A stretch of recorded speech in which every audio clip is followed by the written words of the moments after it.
일단은 스포하지 마시고 저도 지금 처음 보니까 가볼게요.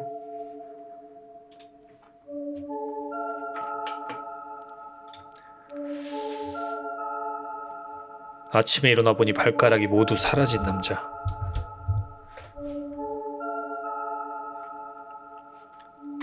다름이 아니고요. 아침에 일어나니까 발가락이 다 없어져 있었거든요.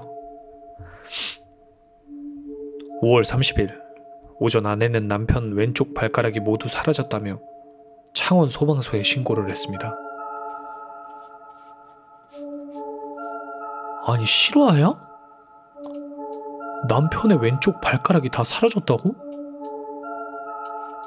아니 얘?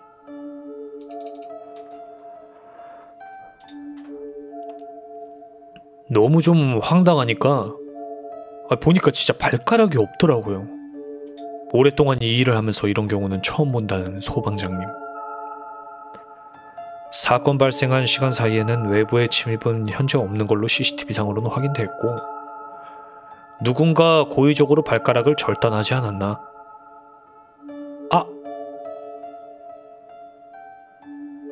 실제로 잔혹하게 모두 사라져버린 발가락. 증거가 안 나와요. 증거가. 발가락 잘랐으면 뭐 어디 봉지 담아서 뒀다거나 버렸다거나.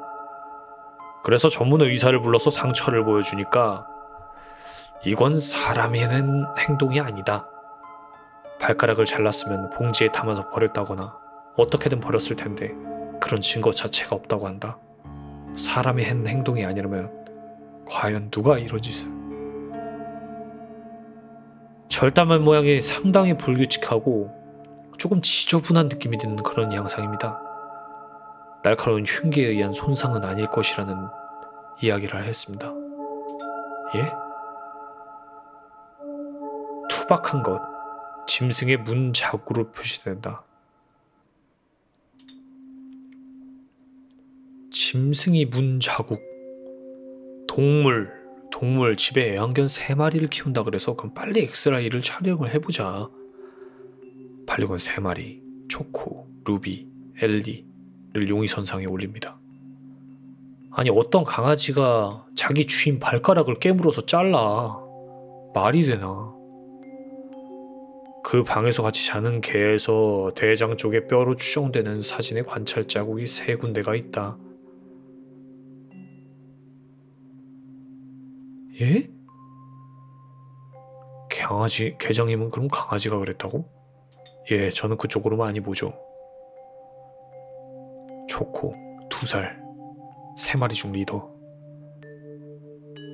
엑스레이를 찍었는데 초코 배 안에 뭐 이렇게 음식물이 있는 거예요.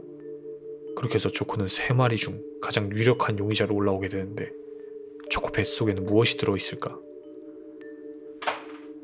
다른 닥스훈트 강아지를 예시로 들며 12마리 중 1마리가 주인을 문다고 한다. 예? 내 말이 발가락이 뜯겨져 나가는데 어떻게 안 깨? 그게 말이 안 되잖아. 그러면은 강아지가 먹었다는 거는 무조건 그러면은 사전에 죽었다는 건데 어떤 사람이 발가락이 물어 뜯어지는데 자고 있나 말이 안 되는 건데 근데 아무리 강아지가 이 조그만 강아지가 아무리 세게 문다 한들 사람 발가락이 그렇게 쉽게 끊어질까? 그것도 말이 안 된다고 보거든? 맞잖아. 아니 이걸 깨문다고 잘린다고? 치악력이 뭐 사람도 아니고 그 강아지가? 말이 안 돼 일단. 설마 소름 돋는 얘기 하지 마세요. 진짜 좀 무섭네요. 증거 인멸하기 위해서 먹였다? 쉬.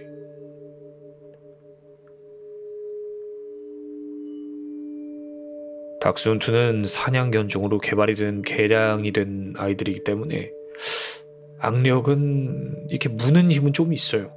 차진원 수의사님께서는 닥스훈트는 사냥견종이라 무는 힘이 있다고 발가락을 절단시킬 수 있다는 듯 얘기를 하십니다.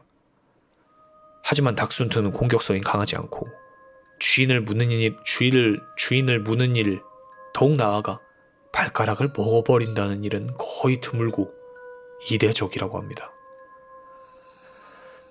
주인 발가락을 왜 물겠어요? 강아지 입에 피 묻은 적도 없거든요. 하지만 큰아들 생각은 달랐습니다. 주인 발가락을 왜 물겠냐고. 마치 누가 주인을 왜 물어. 미쳤다고. 걔가 했다고 결론이 나면 형사적으로는 처벌받을 수가 없고 처벌을 할 수가 없고 주인한테 동의를 받아서 뭐 사살을 하든지 안락사를 시키든지 그렇게 하지 않아야겠나 생각을 합니다.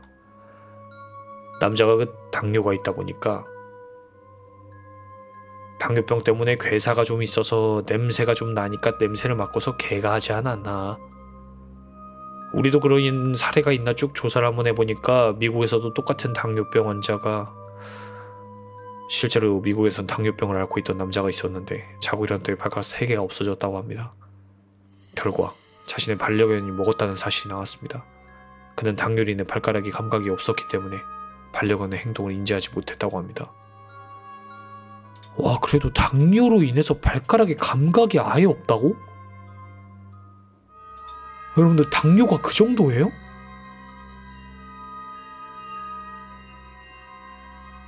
위험한 거는 아는데 당뇨 심하면 발가락 감각도 사라져 아예? 그렇구나. 와, 근데 그거는 괴사한 수준인 거 아닌가?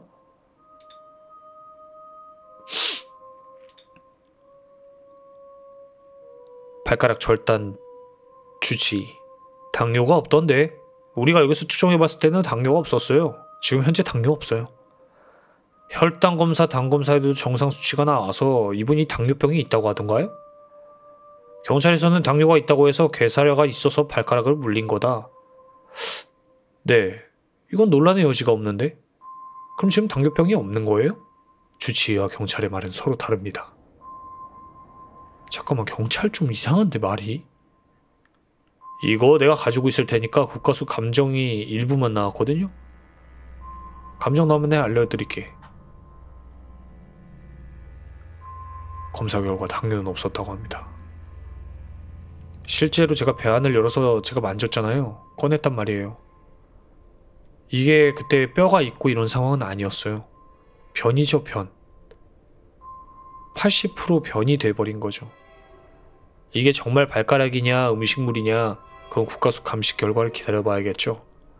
거의 변이 됐기 때문에 초코 뱃속에 뼈가 있는지 음식물인지 확인이 잘 안되기 때문에 감식 결과를 기다려봐야 한다고 합니다. 국가수 감식 결과는 초코 뱃속에서 사람의 DNA는 검출되지 않았다. 범인으로 몰렸던 초코는 결국 아무것도 나오지 않았다. 다시 돌아가 유성우 교수 인터뷰로 가보겠습니다. 결국에 초코 뱃속에서 나온 게 아니랍니다. 특히 3번째 발가락 같은 경우에는 이게 좀 다른 도구, 그러니까 더 날카로운 도구에 힘을 줘서 이런 단면을 나타낼 수 있다고 판단이 되고요. 아니, 발가락을 여러분들 애매하게 잘랐네. 뼈를 깔끔하게 자른 건 아닌 것 같아 보이는데? 이거는 인위적으로 할 가능성이 높지. 동물에 의한 손괴라고 보기에는 좀 어렵지 않나? 이렇게 판단이 됩니다. 이것은 동물이 아니고 사람이 한 짓이다? 실제 피해자는 그 당시를 전혀 기억하지 못하고 있습니다. 아예 안 나? 기억 안 나. 개가 물어뜯었는지 어떻게 해서 발가락이 절단됐는지 나는 모른다. 어머님이 119에 신고하셨잖아요. 9시 30분에 일어났거든요. 그날 저도 너무 놀라서요. 그냥 발가락 자체가 없었어요. 아니, 이게 말이 되나? 119가 오기까지 한 3시간 정도 차이가 있었다고 하던데요. 항상 남편이 트렁크 팬티만 입고 주무시기 때문에 옷 입히고 하면 시간이 걸리지 않습니까? 작은아들, 큰아들, 혹시 큰 소리나 이런 소리 전혀 못 들으셨어요? 전혀 들은 적이 없어요. 아침에 엄마가 일어나 보라 해서 일어났는데 발가락이 그렇게 돼 있어서 저도 잘 모르겠어요. 아니, 무슨 아들들 하는 얘기가 뭔가 이렇게 좀 약간 말투가 약간 진짜 신랄하게 그 상황을 설명하는 느낌이 아니고 좀 무덤덤하냐 이게. 방에서 자고 일어나는데 시끄러워서 봤더니 119가 와 있는 거예요. 아니, 방에서 자고 일어나는데 시끄러워서 봤더니 119가 와 있던 거예요는 무슨 말이야? 아니 119 신고를 하기 전에 엄마가 아들들 깨워가지고 아빠 어떻게 된 거냐 이러면서 아들들 깨워야 되는 거 아니야? 왜 아들이 자고 있다가 119가 출동하고 나서야 일어나서 확인을 해? 아들을 안 깨운 게 말이 되나? 아빠 발가락이 잘렸는데? 당연한 거 아니야? 자고 있는 게 말이 안 되잖아.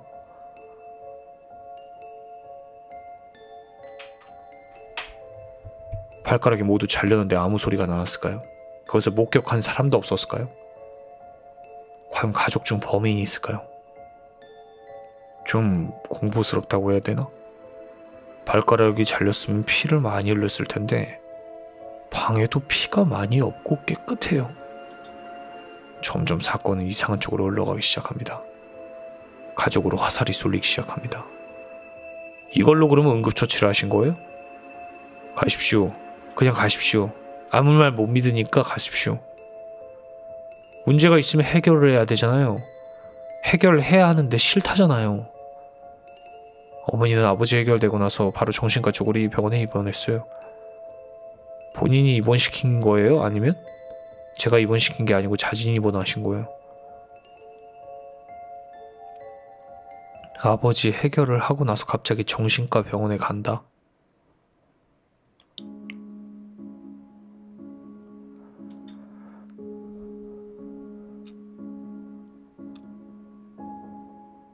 가족에 대한 수사를 다 했는데 특별한 혐의가 나오지 않는 거예요. 가족들이 아버지의 발가락을 이렇게 잘랐다. 이건 좀 이상하지 않아요? 사건은 여기서 미스테리로 끝나게 됩니다. 실화냐? 아, 이건 너무 미스테리인데? 아니 잠깐만, 집 안에 누가 들어왔다 나간 것도 아니고 가족들끼리 다 같이 자고 누가 왔다 갔다 한 흔적도 없는데 아빠의 발가락이 잘려있다? 강아지는 특성상 절대 주인의 발가락을 자르거나 물지 않습니다. 덤벨이 저 여태까지 한 번도 문 적 없어요. 진짜 절대 주인에게 적개심을 가지는 상황이 없단 말이야. 좀 친하지 않은 가족이라고 한들 설레가 있다고 하는데 병원에서 당뇨 없다며. 당뇨가 없다는 건 아픔을 다 느낀다는 건데, 그러면 아버지라는 사람이 자기가 발가락이 왜 잘렸는지 모른다는 거 보면 어떤 약에 취했거나 뭐 아니면 말 그대로 수면제를 먹었거나 그런 상황이어야 되는 건데,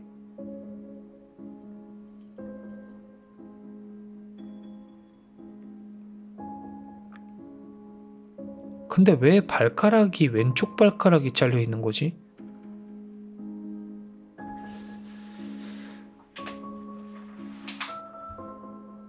피는 왜 또 없고?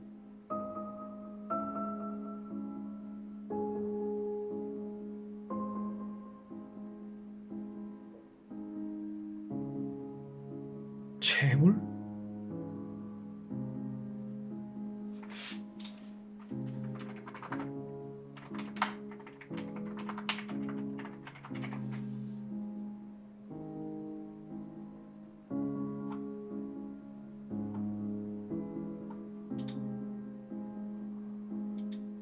근데 좀 소름 돋네.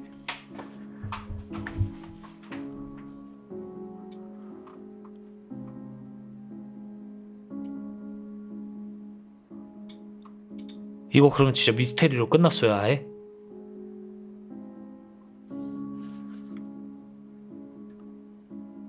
아들들이 119 와서야 깼다는 게 말이 1도 안 돼. 인정. 그냥 개소리도 그런 개소리가 없긴 해. 맞지? 아니, 아버지 발가락이 없어졌다는데 아들이 119가 와서야 깬다? 말이 안 되잖아. 엄마란 사람이 아빠 발가락이 없어진 걸 확인하고 그 119에 신고를 했고, 그럼 엄마가 아빠 발가락 없어지고 난 이후에 119에 신고했는데 아들들은 그대로 뒀다? 119가 오는 사이에? 텀도 3시간 동안 있었다며. 119 아침에 확인하고 뭐하고 하면서 아들을 안 깨운다는 거 자체가 말이 안 되는데. 그리고 까놓고 얘기해서 나는 여기서 아들들이 멘트 치는 것도 좀 약간 애매해. 느끼셨나요 혹시? 아니, 뭔가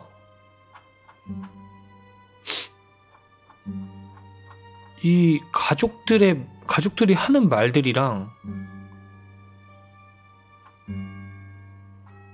이 아들들 하는 멘트들이랑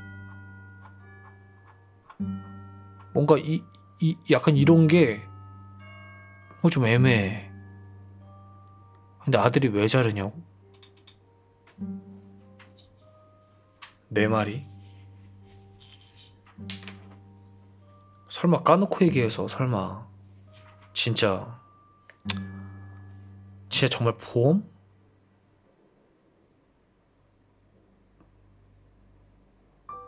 그런 거라면 그런 거라면은 경찰에 왜 신고하지? 아, 경찰에 신고 처리를 하기 때문에 그게 이제 미스테리한 사건이 되어버리기 때문에 그게 처리가 될 수 있는 건가? 병원에 그 다음에 처리가 돼야 되고 경찰에 처리가 돼야 되고 이런 정황들이 다 나와야 이게 보험에 적용을 받을 수 있는 거. 그냥 갑자기 발가락이 사라졌어요 하면 안 되니까. 그러니까 확률이라면 그게 확률인 거네. CCTV에도 왔다 간 게 아무것도 없다며. 그만 합리적으로 그렇게. 근데 진짜 아무리 돈이 없다 한들 아버지 발가락을? 말이 돼?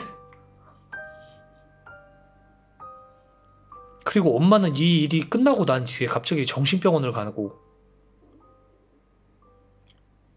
헐, 설마 혹시 걸리면은 병력으로 인해서 병원에 내원하고 있었다라는 병력까지.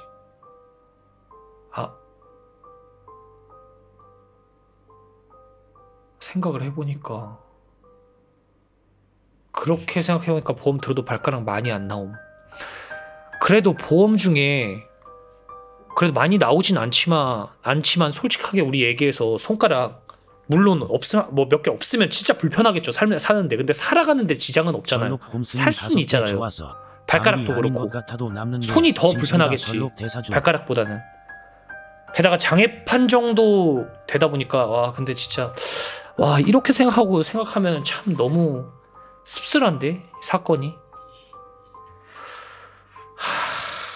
아버지는 지금 그러니까 아버지 멘트도 좀 신기하긴 했어요. 그러니까 아버지가 당황해서 화가 난 듯한 목소리가 아니었고, 아버지는 그냥 걔가 물어뜯는지 어떻게 해서 발가락이 절단되는지 나는 모른다 이러는 거 봐. 이게 지금 이거 봐봐. 뭔가 멘트가 그 분노심에 찬 사람이 아니야, 말이. 그러니까 좀 차분해, 사람이. 그러니까 내가 갑자기 자다가 이런데 발가락이 잘리잖아. 그러면 졸라 화가 나가지고 이거 좀 찾아달라 그러면서 겁나 따질 것 같거든. 이거 내 발가락 잘라간 새끼 누군지. 근데 좀 약간 태연해요, 뭔가 말이. 강아지가 뜯은 건지 뭔지 나는 잘 모르겠는데 뭐 개가 물어뜯었는지 모르겠네요. 약간 이런 느낌이잖아. 피가 없는 게 말이 안 돼. 발가락이 5개가 잘렸는데 피가 흥건하지가 않다는 것 자체가. 뭐 강아지가 핥을 수도 있지만 핥아도 그 흔적이 남아있겠지, 핥은 곳에. 근데 핥은 거 검사를 안 했을까? 했겠지. 집에서 마취하고 잘랐다고? 뭐 까놓고 얘기해서 뭐가 없어요.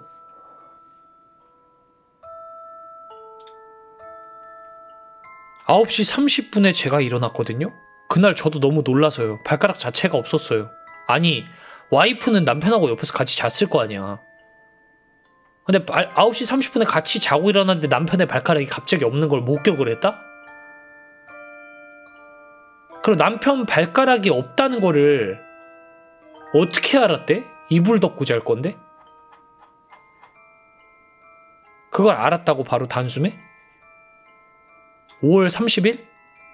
한여름도 아니야. 초여름이야, 초여름. 이제 봄에서 여름 다가올 때야. 맞잖아.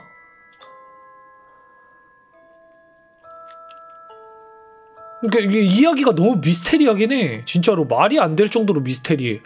아니, 사람 발가락이 잘렸는데 사람 발가락이 잘린 형태도 칼로 자른 것 같지도 않고 절단기로 자른 것 같지도 않고 약간 두루뭉실하게 잘렸어. 경찰은 무슨 당뇨가 있다는 소리를 하더니 알고 보니까 당뇨는 없고,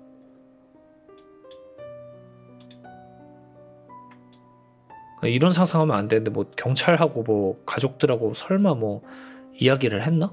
어? 이렇게 잘렸대요.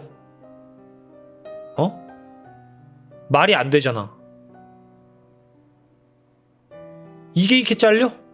이렇게 어떻게 잘린 거? 이거 딱 봐도 살이 이렇게 살이 약간 애매하게 살이 이렇게 돼 있거든요. 그리고 뭔가 이게 그러니까 누가 봐도 이게 깨끗하고 정교하게 자른 것 같은 느낌이 아니고 아 이거 누가 봐도 짐승이 깨문 것처럼 만들어 놓은 것 같은 느낌이야. 뭔 말인지 아시겠어요? 이게 딱 겉으로 봤을 때 이거는 뭐 절단기나 칼로 자른 것 같지는 않고 이거는 좀 뭐가 애매하게 뜯어먹은 것 같은 느낌이다? 이런 느낌이 들게끔 일부러. 그러니까 여기서 갑자기 가족들이 개가 그런 거 아닌가 이런 소리를 하는 거지. 근데 경찰도 갑자기 개가 그랬다는 얘기를 하잖아, 경찰이. 일반적인 사람이라면 개가 그렇게 했다는 생각을 안 하거든? 어? 아니 일반적인 사람이라면 개가 했다는 생각 안 든단 말이야. 형태가 저렇더라도 뭐 강아지가 했다라고 상상은 할 수 있겠지만 에이 그래도 개가 설마 이런 생각을 하지. 이렇게 됐대요 발가락이.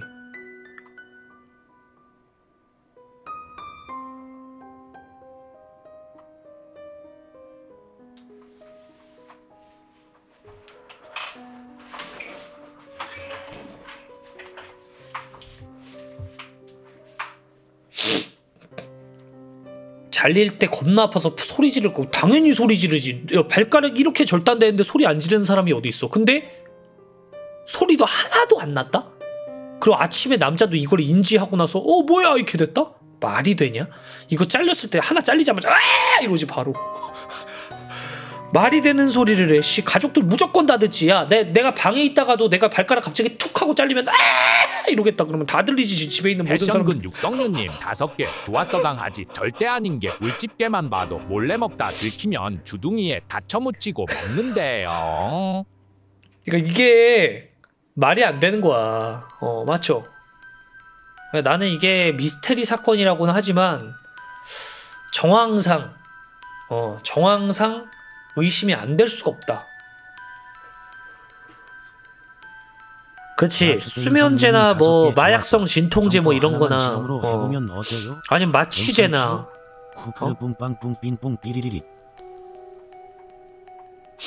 오케이 다 여기까지만. 그러게. 그러면 체내에 약물 검출 같은 게 돼야 되는데 남자가 검사 안 받겠다 그랬나? 이거 봐. 아내가 이런 얘기 하잖아.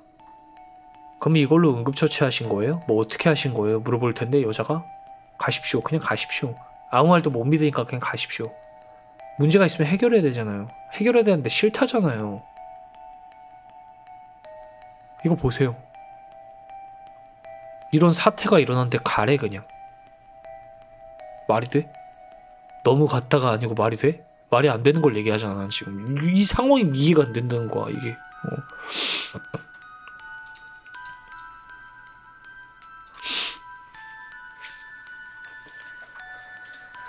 아들들도 좀 태어나고 생각보다 대화할 때 이러면 안 되지만 아버지 발가락이 잘렸는데 이렇게 하고 대화를 한다? 그냥 진짜 정말 막 고심하는 걸 하면서 막 이러면서 막 이런 뭐 대답을 해야지 뭐 이게 아빠 발가락 잘렸는데 이건 굉장히 소름이네.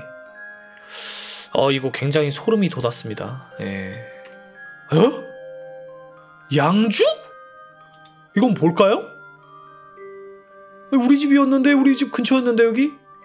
씨 소름. 내가 살던 데인데 씨 양주면? 아니 샘내곡이 어딘지도 나 아는데? 아니 얘? 내가 아는 데인데 여기?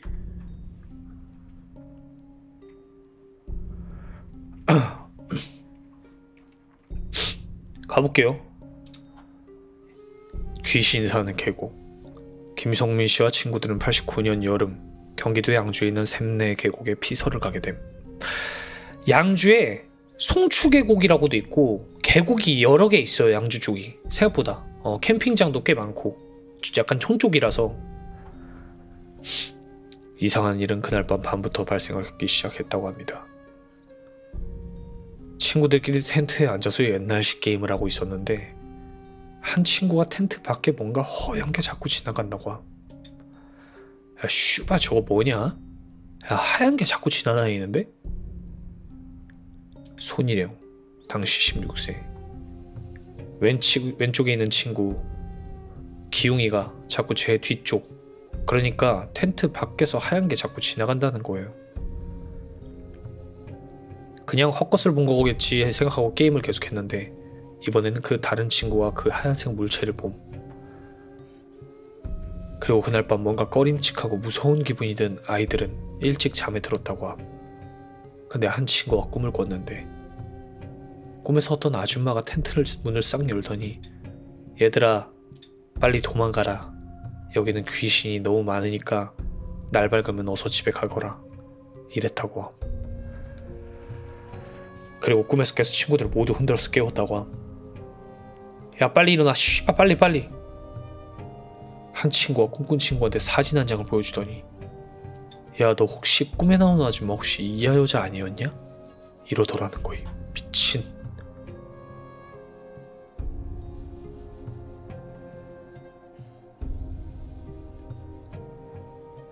사실 그 여자는 설남용씨 돌아가신 어머니였는데 그날 밤 설남용씨도 어머니가 꿈에 나타나 남용아 빨리 집에 가라 이랬다고 함.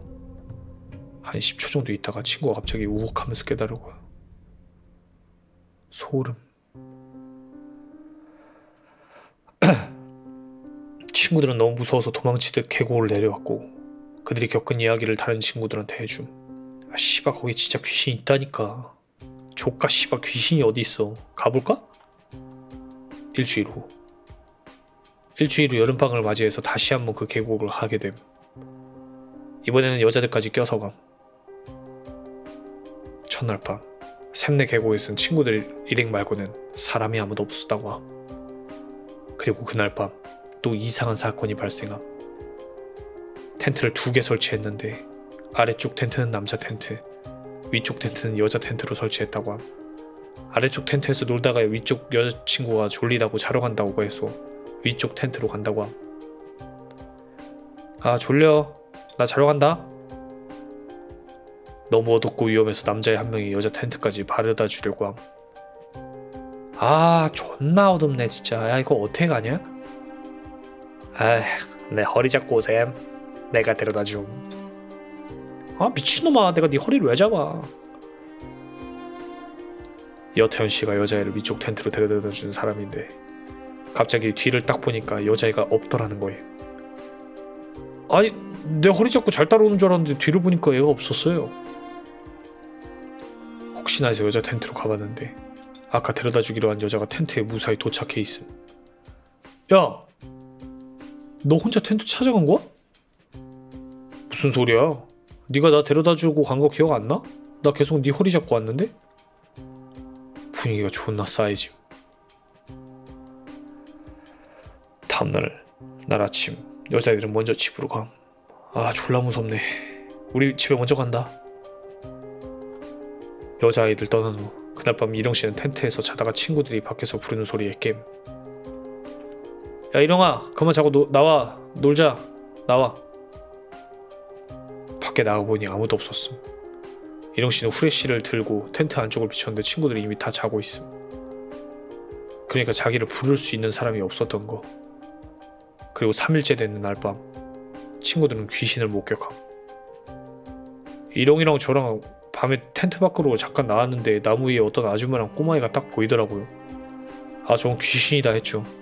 제가 헛것을 본 게 아닌 게 그냥 저랑 일영이랑 같이 봤으니까요. 같이 본 건 졸라 소름인데 겁에 질린 친구들은 텐트 안에서 벌벌 떨고 있었다고 함. 그런데 친구들이 텐트 출입구가 거치더니 어떤 군인 3명이 너네 여기서 뭐하냐? 텐트 밖으로 나갔는데 군인 3명이 있더라고요.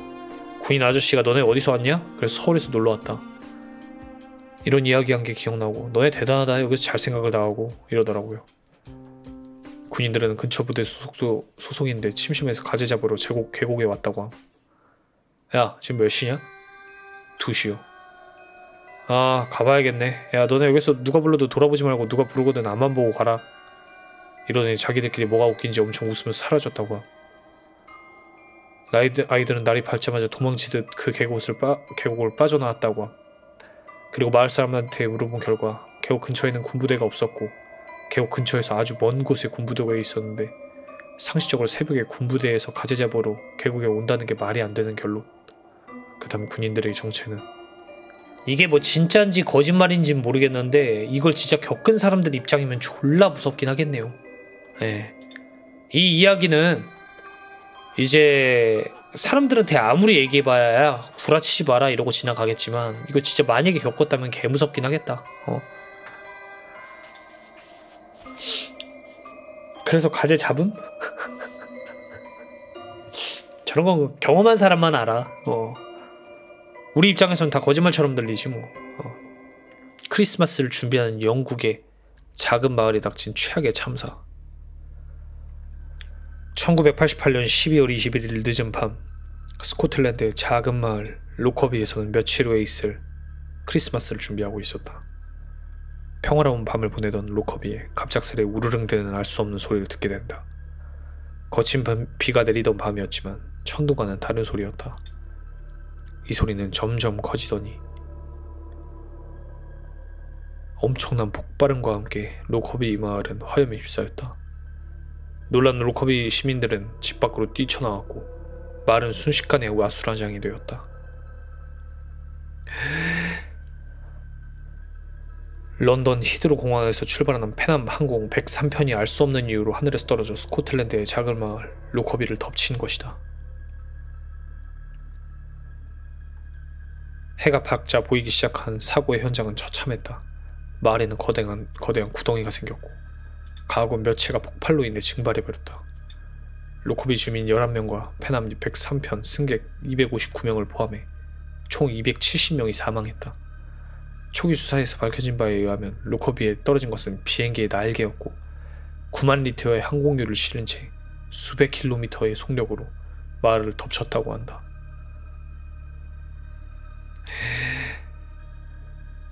사고가 일어난 지 몇 시간 만에 AAIB 영국 항공사고조사위원회에서 수사관들이 도착했고 경찰과 1000명이 넘는 군인들이 잔해를 수습하고 현장을 통제했다. 흰 봉투에는 파편을, 검은 봉투에는 시신을 담았다. 영국군이 지원해준 헬리콥터를 타고 로커비 일대를 수색한 AAB 수사관은 놀라운 것을 알아낸다. 파편들이 로커비에서 멀어지는 모양으로 원뿔 모양을 이루며 떨어진 것이다.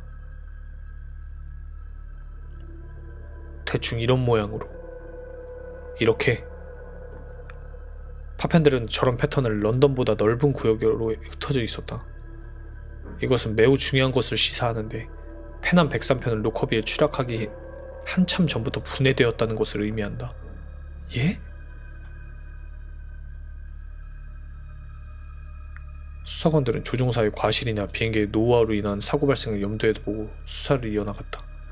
조종석을 확인한 결과 오토파일럿이 켜져 있었고 조종사에겐 과실이 없는 것으로 확인되었다. 페남 103편은 1970년부터 운항을 시작한 노후 기종으로 노후화로 인해 발생한 고장이 추락한 원인이 아닐까 했지만 이 비행기에게 문제가 없던 것으로 드러났다. 이제 수사관들은 사보타주, 그러니까 테러를 염두에 두고 수사를 이어나간다. 추락한 비행기의 조종석, 로커비에서 4km나 떨어진 곳에서 발견되었다. 1988년 12월 24일 크리스마스 이브, 수사관들은 비행기에서 폭발이 있었다는 것을 시사하는 증거를 발견했다. 화물칸 레일이었다. 발견된 화물칸 레일에는 작은 구멍들이 여러 개 파여 있었는데 이는 폭발로 발생하는 뜨거운 기체가 금속에 닿으면 생기는 것이었다. 다음날 크리스마스에는 또 다른 화물칸 레인이 발견되었다. 이 증거들은 영국의 범죄과학수사실로 보내졌고 그곳에서 잔해의 플라스틱 폭탄 제조에 사용되는 화학물질 2개를 발견했다. 수사관들은 수집한 증거를 토대로 페남 103편은 폭탄 테러로 인해 추락했음을 발표했다. 이제 그들에게 남은 일은 과연 누가 270명을 죽인 끔찍한 테러를 벌였는지를 알아내는 것이다. 수사관들은 수습한 잔해들은 인근 공군기지에 경납고를 옮기고 동체를 바닥에 펼쳐놓기 시작했다. 각 동체의 부품들은 고유번호가 적혀 있었기 때문에 제조업은 큰 어려움 없이 진행할 수 있었다고 한다.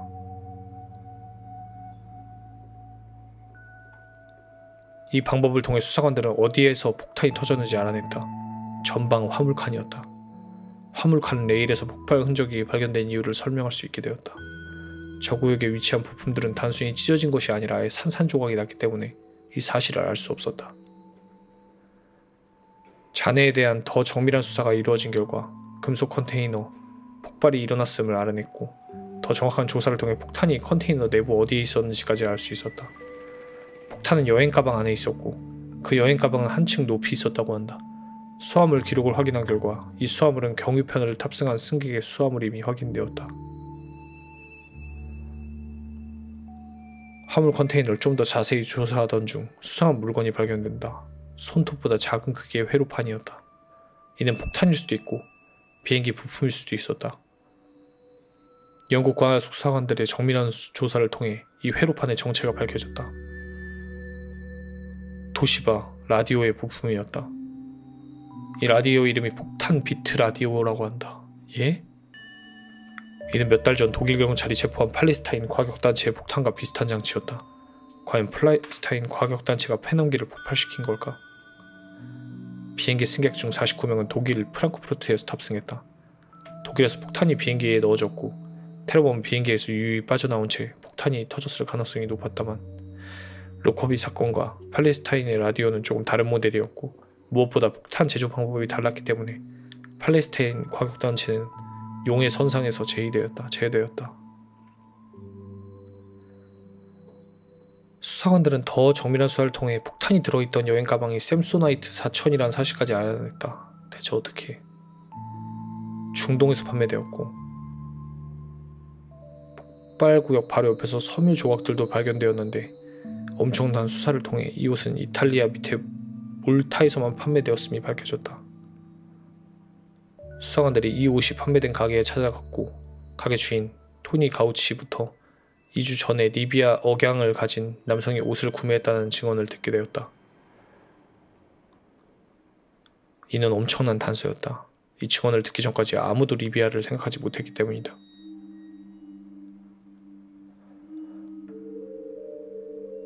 수화물이 몰타에서 프랑크푸르트로 보내졌음이 확인되었다.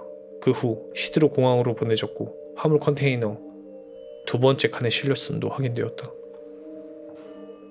폭탄 옆에서 발견된 섬유 조각에서는 또 다른 회로판이 발견되었다. 이 회로는 폭탄의 타이머로 추정되었다. 이 회로는 FBI로 보내졌고 FBI는 수년간 그들이 발견했던 수많은 폭탄 타이머와 대조하며 일치하는 것을 찾으려 했다. 하지만 실패했고 FBI는 CIA를 찾아간다. CIA에게 회로의 사진이 전달되었고 일치하는 회로가 발견되었다. 결국 이 아프리카에서 압수한 것이었다. 리비아 남성 2명이 그 타이머를 사용한 폭탄을 들고 공항 검색대를 통과하려다가 발견된 것이다. 근데 갑자기 이렇게 드는 생각이 진짜 비행기 테러는 진짜 일반 진짜 타 있는 승객들은 진짜 뭔 죄냐 진짜.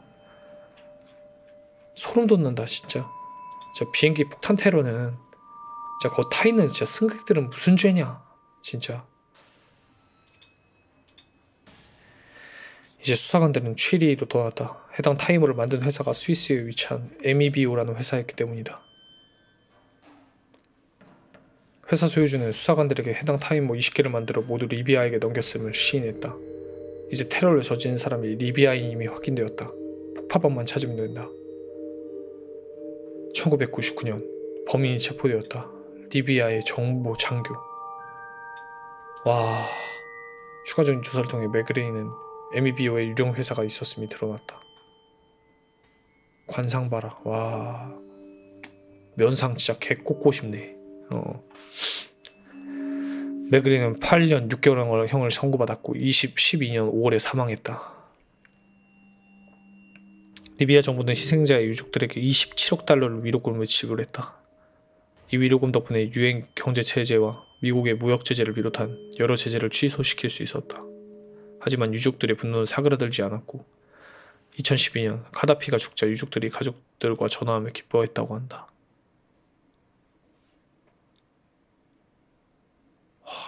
테러에 관여한 정부 요원 마수드는 현재 재판을 기다리는 중이다. 개빡세다. 테러는 좀 빡세다 진짜로. 자, 국내 미제 사건 부산 고교생 매몰도 변사 사건 조회수 18만, 무려 댓글이 250개가 달렸습니다. 부산 이용우 군 변사 사건 2009년. 예컨대 수사란 시간을 거꾸로 되돌려가는 일이다. 이 과정에서 경찰은 완벽한 맹인이며 이따금 남겨진 사건들의 단초들을 하나 둘씩 더듬으며 비로소 결론에 조금씩 다가가게 되는 것이다. 문제는 더 이상 더듬을 곳이 없을 때 발생한다. 절대적인 단서의 공백. 사건은 그저 추측의 바다 위에 표류하고 있을 뿐이다. 2009년 9월 20일 경상남도 통영시 소매몰도 해변가 근처에서 무언가 희멀건 덩어리가 지나가던 행인의 눈을 붙잡았다. 길을 가던 김씨는 무언가 이상하다는 생각에 덩어리가 무엇인지 확인하기 위해 가까이 다가갔다. 그리고 김씨는 정신을 잃을 뻔한 광경을 목격하게 된다.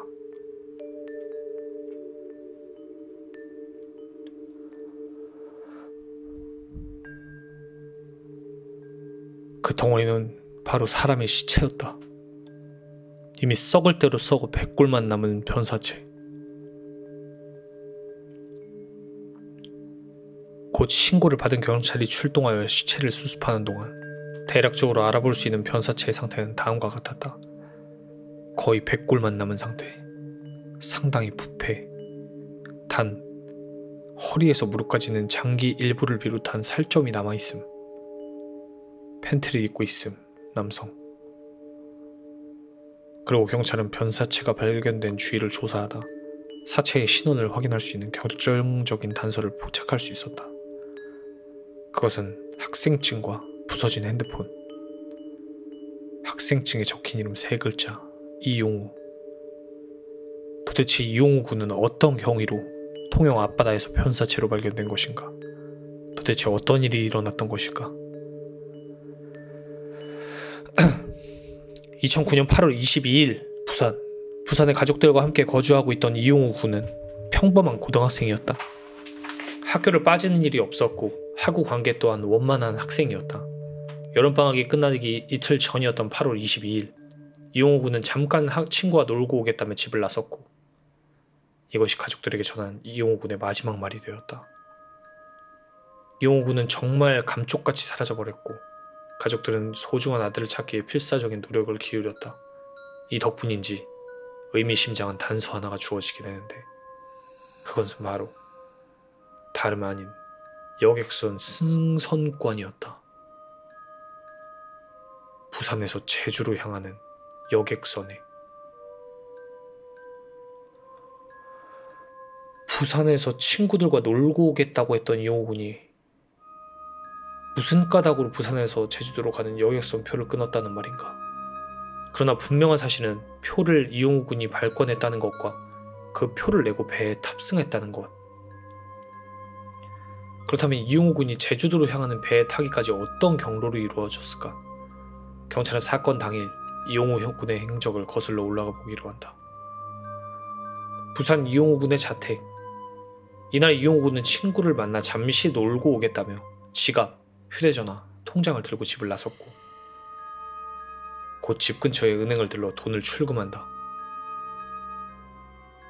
이용우 군이 당일 인출한 금액은 단돈 2만원.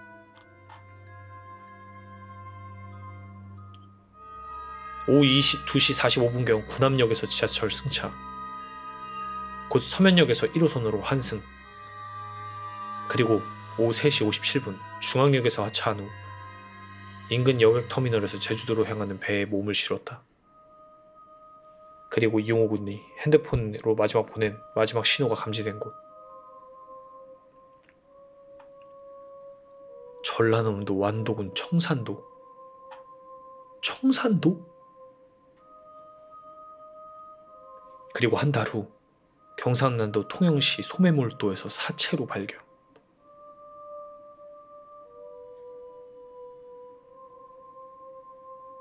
제주도에 배를 끊었는데 어떻게 통영시에서.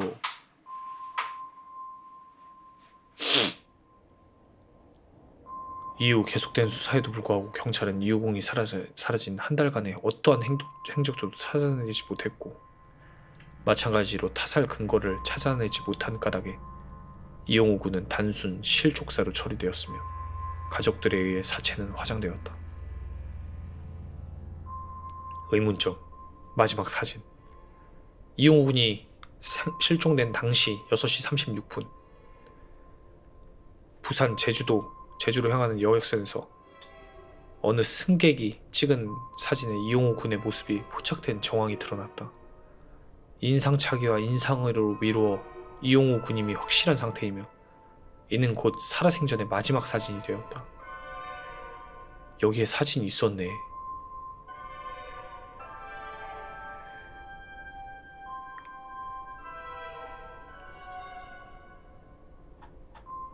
근데 친구들하고 같이 가기로 했는데 친구가 없는데?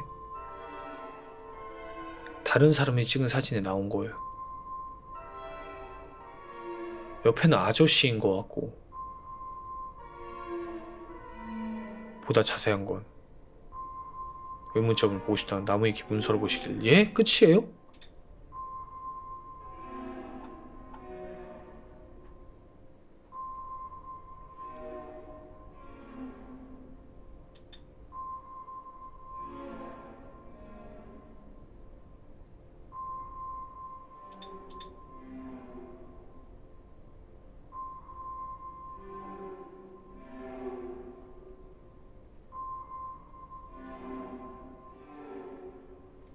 에? 훨씬 싼 학생용 승선표 대신 굳이 성인용 승선표를 샀다고?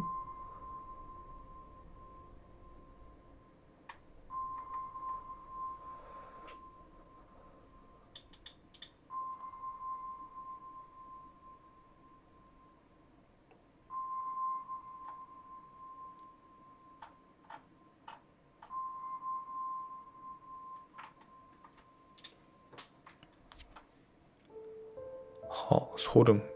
같은 학교 같은 과였는데 진짜 조용하고 착한 애였음. 여름방학 때 애가 실종됐다는 소식 듣고 깜짝 놀랐는데. 배를 왜 탄 거지? 진짜 의문이네. 대부업자조차 당황해서 받지 못한 매물? 2008 타경 14,403으로 충무공을 모시는 현충사 집터 등등. 감정가 15억. 내용을 보니 충무공 고택 부지, 무예 연습장, 충무공 장인, 장모 셋째 아들 이면의 묘 등.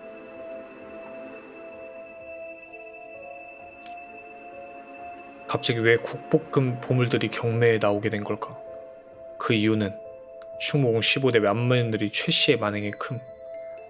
충무공 15대 맏며느리 최 씨는 15대 종손 이재국 씨와 결혼을 하였지만 둘 사이 자식이 없어 맏며느리가 재산을 전부 상속했음. 최 씨는 남편인 이재국 씨가 2002년 사망 후 이순신 종가의 돈으로 사업을 시작함. 하지만 사업이 족족 망하고 사업을 하다 알게 된 남자가 있는데 남자에게 위임장을 써줌. 위임장의 내용은 자신의 재산을 한 씨가 마음대로 처분해도 좋다는 내용. 예?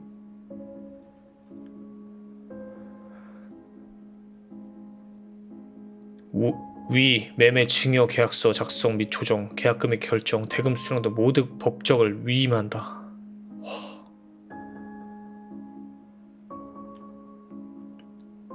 충무공 이순신 장군 관련 모든 사업과 기획 등 모든 법적 행위 및 사항에 대하여 위임을 한다. 이 위임장을 받은 한씨, 대부업체를 찾아가 180억 원의 충무공 이순신 장군의 보물을 팔려고 시도함. 유물을 자기한테 180억 원에 팔려고 제의가 있었다는 제보가 와서 사실 확인해 보니까 실제로 있었고 자신을 대부업자라고 밝힌 전 씨가 기자에게 제보함. 최 씨와 한 씨가 충무공의 유물 대부업자 전 씨에게 팔아 넘기려고 함. 결국 총친의 어른들이 열받아서 법원에 유물 가처분 신청서를 냄. 유물 우리 종에서 가처분 신청을 했는데 그 재판이 있어서 왔어요. 유물의 행방을 몰라서 검찰서에 진정서를 냈죠. 그 유물의 행방을 알려달라고. 종친의 어른들 말씀. 행실이 좋지 않으니까 그런 결정을 하고 다니죠. 예를 들어서 한 남자 만나서 이런 걸 해주고 또 있는 땅 없는 땅 다 팔아먹고 또 나쁜 소문 다 퍼뜨리고 다니고 한 4년 동안을 충무공 할아버지 할머니 제사를 불천지위이기 때문에 매년 돌아가신 날 제사를 드리는 건데 거기에 음식을 하나 장만합니까? 제사상을 차립니까? 종부 노릇을 한 적이 한 번도 없어요. 옆에 주무시는 거 뭐야? 종부 노릇 한 적 없음. 결국 충무공 종친의 어른들 회의. 오늘 임시총회를 소집하게 된 것은 그동안 여러분들께서도 다 아시겠지만 한 여자의 잘못으로 인해 우리 종회에 여러가지 잘못된 사건이 일어났습니다. 충무공 15대손 이제국의 처의 자격을 상실하고 또한 우리 종회에서 퇴출하기로 결의했습니다. 결국 만면들이 최 씨는 족보에서 삭제, 그리고 1차 경매에서 산 사람이 없어 2차 경매를 들어감. 현충사 고택부지 2차 경매. 다행히 경매에 나온 충무공 유물은 재경매를 통해 충무공 종친의 어른들 품으로 돌아감. 우리 후손들은 이거 아주 그냥 저기에 넘어가는 일 없이 그냥 보존해내서 다시 이런 일이 일어나지 않도록 하는 것이 후손의 도리죠. 그래야 충무공 할아버님의 나라 사랑 큰 뜻을 가지신 분한테 저기가 되는 거고 누를 끼치지 말아야지. 레전드네. 일부러 안 샀나 보네. 그 아래도 나왔었던 사이코패스. 정말 죄송합니다. 그러니까 술 마시고 운전하다가 아이를 쳤는데 죽었다는 거죠? 네, 제가 정말 죽을 죄를 지었습니다. 다 알겠는데 말이에요. 이거 왜 시체가 없느냐 말입니다. 교통사망사고 그렇게까지 큰 처벌 받지 않으니까 시체 어디던지 알려주세요.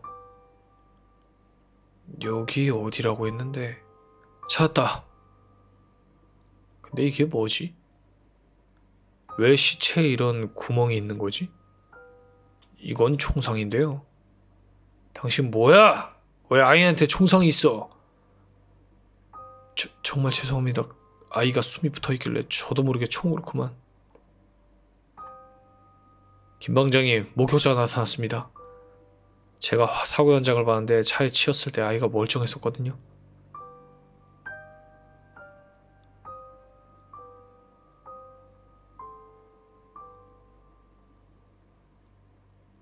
가해자가 차에 탈 때도 자기 발로 걸어갔어요. 예, 저희 병원에 왔어요. MRI 찍으려고 하시길래 대학병원 가시면 된다고 말씀드렸어요. 아이는 그때까지 멀쩡하던데요? 당신 대체 뭐야? 그렇게 궁금해? 아저씨 저 괜찮은데 집에 가도 돼요? 그래, 아저씨가 집까지 태워다 줄게. 아저씨, 저희 집 이쪽 아닌데요? 이쪽으로 가는 게 빨라서 그래. 아저씨 저 그냥 여기서 내려서 갈게요. 그래, 여기서 내리자꾸나. 아저씨? 왜 대체 내 평온한 일상을 방해하냔 말이야? 미안하다 꼬마야. 이 아저씨가 이번에 음주운전 한 번 더 걸리면 면허 정지거든? 아저씨 아무한테도 말 안 할게요. 제발 살려주세요. 저 아직 보고 싶은 만화도 많고 하고 싶은 일도 많고. 아들, 아빠 지금 퇴근하는 길이야. 치킨? 우리 아들이 먹고 싶은데 사가야지. 그렇게 궁금해?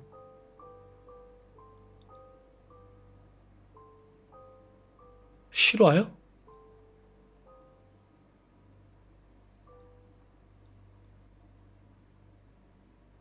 아니 얘? 실화야?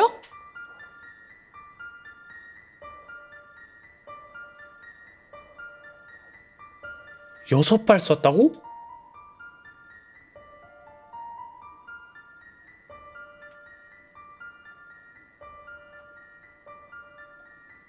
살인범 이 씨는 당시 음주운전으로 면허가 취소된 상태. 무면허 음주운전이었음. 저기 만화엔 총 한 발 쏜 것처럼 나오지만 실제로는 공기총 6발을 쏴서 죽임. 그리고 사체 유기 이후 안 들키고 있었는데 술 처먹고 자기가 어린애를 산에 유기한 적이 있다고 아가리 털던 걸 근처에 있던 익명의 제보자가 듣고 신고함. 검찰은 사형을 구형했고 재판부는 무기징역을 선고. 그날 병원 CCTV에 찍힌 멀쩡해 보이는 아이. 헐.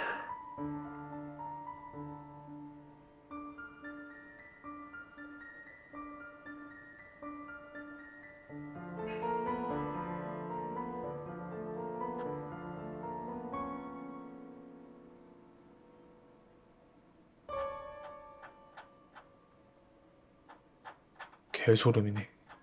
한 일본 스님이 대학생 때 겪은 실화야. 스님은 사이타마에 있는 대학교 불교학과에 재학 중이었대. 승려인 아버지 밑에서 태어났지만 차남이라 물려받을 절은 없었다고 해.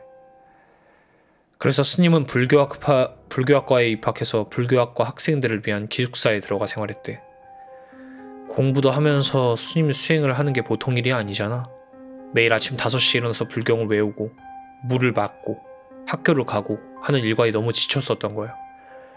그래서 스트레스 해소로 스님은 대학교 기숙사 주변을 산책했대.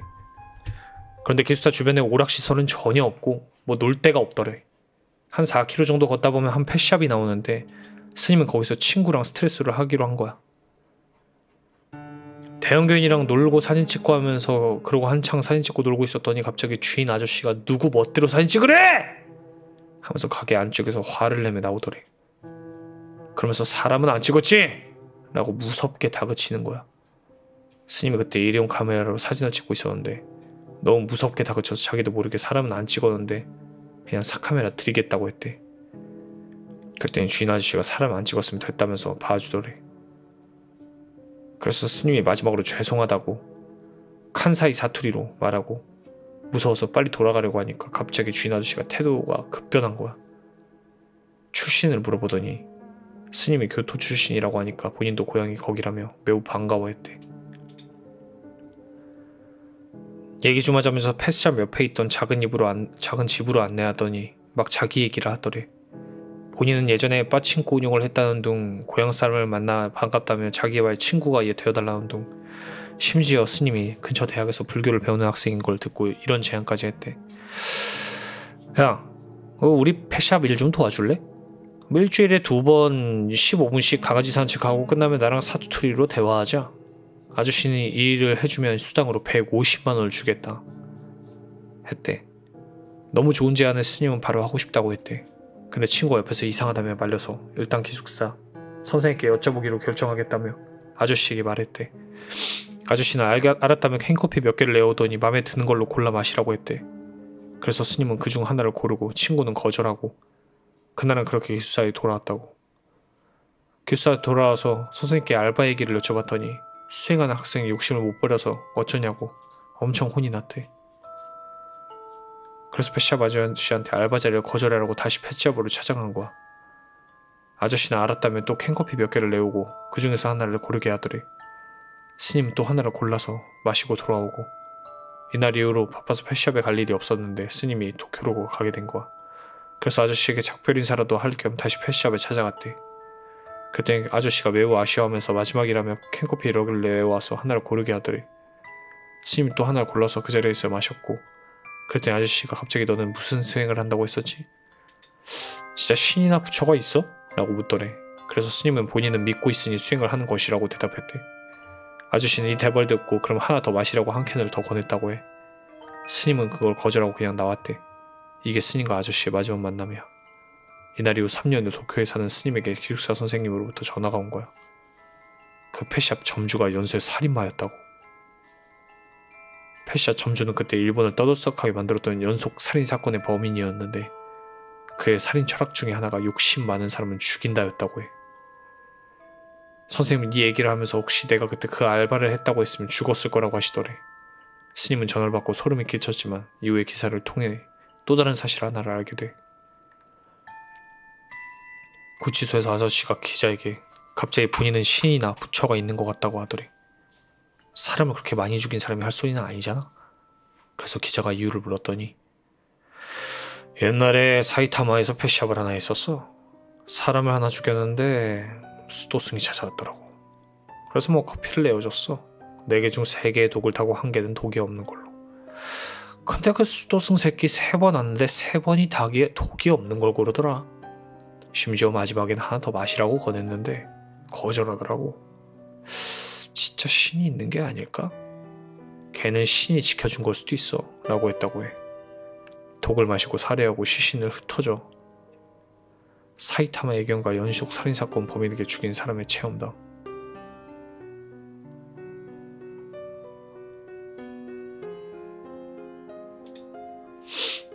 진짜네요. 예. 실화 사건이네요. 남해 고속도로 실종 사건. 비가 많이 내리던 2013년 5월 27일 오후 8시경 경상남도 진주시 남해 고속도로 24번 나들목 문산 IC 부근에서 서씨 부부는 BMW X6 차량을 타고 가다 과속으로 가드레일을 받는 사고를 냈다. 그리고 약 5분 후 강임숙 씨는 기아 모닝 차량을 운전하다가 서씨 부부의 사고 현장을 바로 맞은편에 위치한 중앙분리대에 추돌하는 사고를 낸다.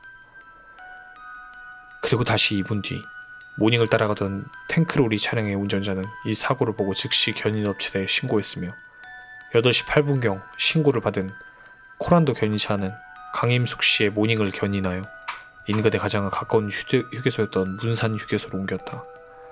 이때 서씨 부부의 BMW X6 차량은 사고 현장에 그대로 있었다. 거기 모닝차에 사람이 없어졌다면서 뭐 그런 얘기를 또 하는 거예요. 사고차를 확인했고 운전자가 어디 있느냐 하니까 견인한 기사들하고 주위에 있던 기사들도 자기들이 왔을 때부터 운전자는 없었다. 차 안에 신발, 휴대전화, 가방, 그대로 짐은 다 있었어요. 시간이 흘러 8시 20분경 고속도로 순찰대가 도착해 사고 현장 및 사고 차량을 조사하던 중 강임숙 씨의 차량에서 운전자 강임숙 씨가 보이지 않는 것을 확인했다. 순찰대가 강임숙 씨의 차량을 내부를 확인해 본 결과 여러 소지품들이 차량 안에 그대로 있었는데 당시 차량을 견인한 견인차 기사는 이렇게 증언하였다. 견인을 할 때부터 차 안에는 아무도 없었습니다. 이 증언이 정말 사실이라면 강임숙 씨가 직접 모닝을 운전했는지 자체가 불확실했으나 경찰은 강임숙 이름이 왜 이렇게 힘들어 읽기 경찰은 피해자가 사고 직후 스스로 잠적했을 가능성에 무게를 두고 사건 현장을 중심으로 수사하기 시작했다. 모닝 차량의 고속도로에서 사람을 친 흔적이 있고 운전자가 없으니까 피해자가 아니잖아.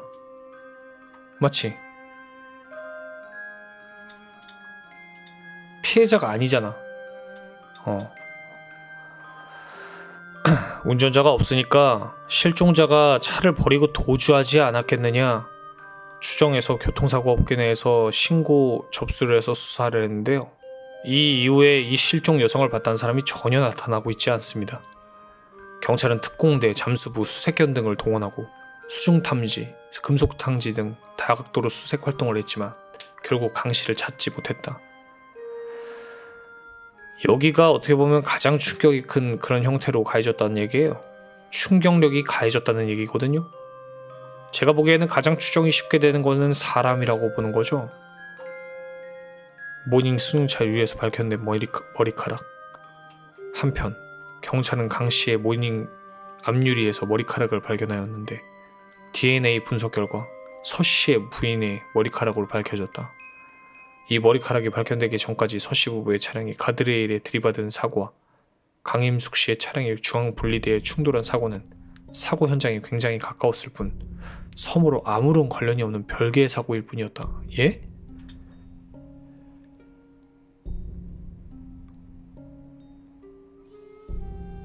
그러니까 아무런 관련이 없는 사고인데 머리카락이 발견됐다는 거야?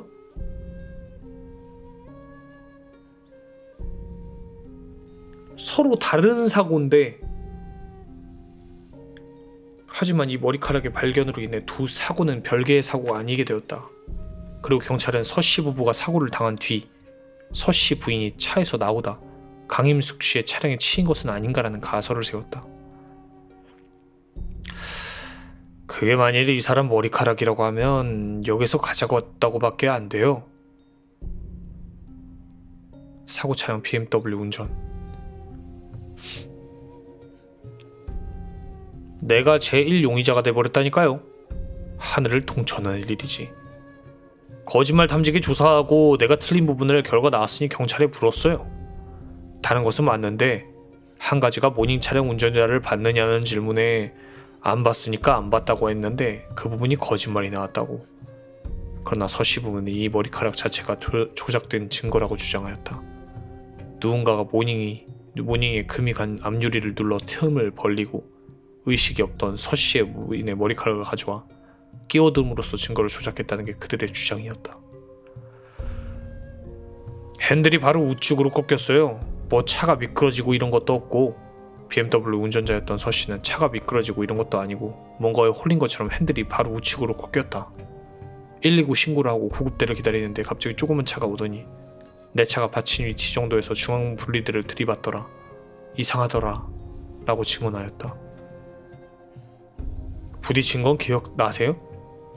나는 모릅니다. 우리 딸이 산후조리원에 있다가 퇴원을 해서 노은 날에 집사람이 아침 일찍 음식을 해서 냄새가 나는 거예요. 가스 냄새가 엄청 나요. 정신을 차려보니까 가스를 마셨고 나와보니까 집사람이 없는 거예요.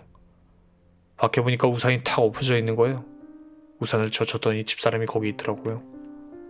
그리고 정신을 차린 뒤 부인이 보이지 않자 차량 밖으로 나와 주변을 살피다가 가드레일 바깥쪽에 우산이 엎어져 있는 것을 봤고 우산을 젖혔더니 부인이 거기에 있었으며 불교 신자였던 부인이 관세음보살을 중얼거리고 있었다라고 증언했다.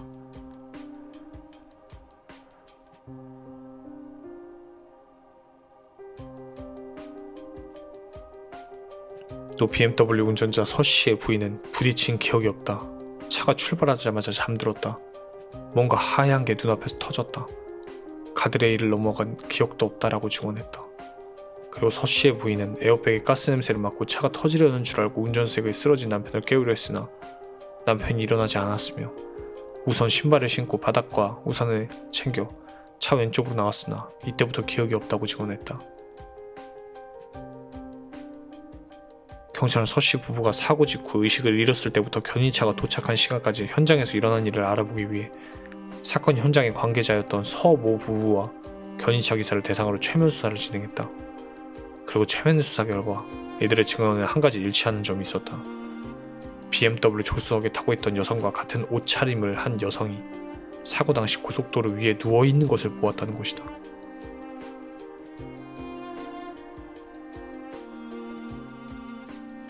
그러나 여전히 서씨 부부는 강임숙 씨의 차량이 난 사고와의 관계를 완강히 부정하였다. 이에 대해 경찰을 비롯한 관계자들은 서씨의 부인이 강임숙 씨의 차량과 충돌한 뒤 블랙아웃을 겪은 것으로 추정했다. 아무리 급브레이크를 밟았다 해서 차가 이리로 바로 이렇게 갈 수 있는 없다고 우리가 상식적으로 보는데